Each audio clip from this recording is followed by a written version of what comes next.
మరి బాలకృష్ణ నగర్లో అధికారికంగా శాంక్షన్ అయినటువంటి ఈ పైప్ లైన్లను ఎందుకు ఆపదలుచుకున్నారని చెప్పేసి ఈరోజు మేము ఇక్కడ నిరసన తెలియజేయడానికి వచ్చేసాం.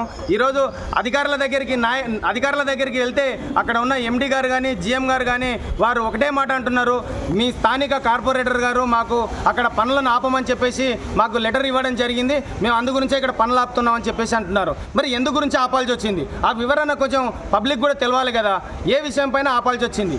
మరి ఈ ప్రతిసారి మేము ఒక ప్రధానమంత్రికి లేఖ రాసినంత మాత్రాన్నే మీకు ప్రధానమంత్రి వచ్చి మీకు పనిచేస్తాడు మేము చేయలేమని చెప్పడం అది ఎంతవరకు నిర్లక్ష్యమైన సమాధానం అని ఈ సమాముఖంగా అడుగుతా ఉన్నాం. మరి ఈరోజు ఇంతమంది కాలనీ నుంచి తండోపతండాలుగా మాకు సమస్య ఇది ఉందయ్యా అని వివరించుకోవడానికి వచ్చినప్పుడు మరి బయటకు వచ్చి స్పందించకుండా మరి వారు లోపలనే ఉండి వాళ్ళు లోపల చర్చలు జరపడం ఏంటి?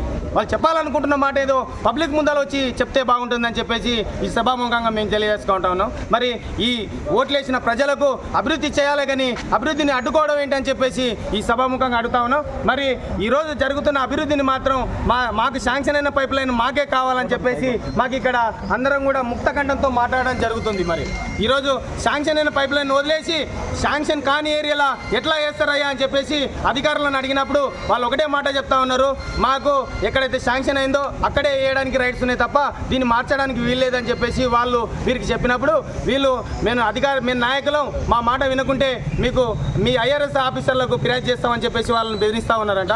మరి దీనిపైన స్పందించి మీడియా మిత్రులు కానీ ఆ నాయకులు కానీ అందరూ కూడా స్పందించి మాకు న్యాయం చేయాలని చెప్పేసి స్థానికంగా ఉన్నటువంటి ప్రతి నాయకుడు మాకు సహకరించిండు. ఈరోజు మాజీ ఎమ్మెల్యే ఎన్విఎస్ఎస్ ప్రభాకర్ అన్న గారు, ఇప్పుడు ప్రజెంట్ ఎమ్మెల్యే శ్రీ బండారి లక్ష్మారెడ్డి గారు, అదేవిధంగా కాంగ్రెస్ పార్టీ ఇన్ఛార్జి మందమల్ల పరమేశ్వరరెడ్డి గారు, అదేవిధంగా మొన్న ఎంపీ గారు ఈటల రాజేందర్ గారు, వీరందరి సహకారంతో ఈరోజు మాకు శాంక్షన్ అయిన డ్రైనేజ్ పైప్ లైన్ను మరి మీరు ఉద్దేశపూర్వకంగా ఆపడం వల్ల మీ ఉద్దేశం ఏమిటని చెప్పేసి అడుగుతా ఉన్నాం.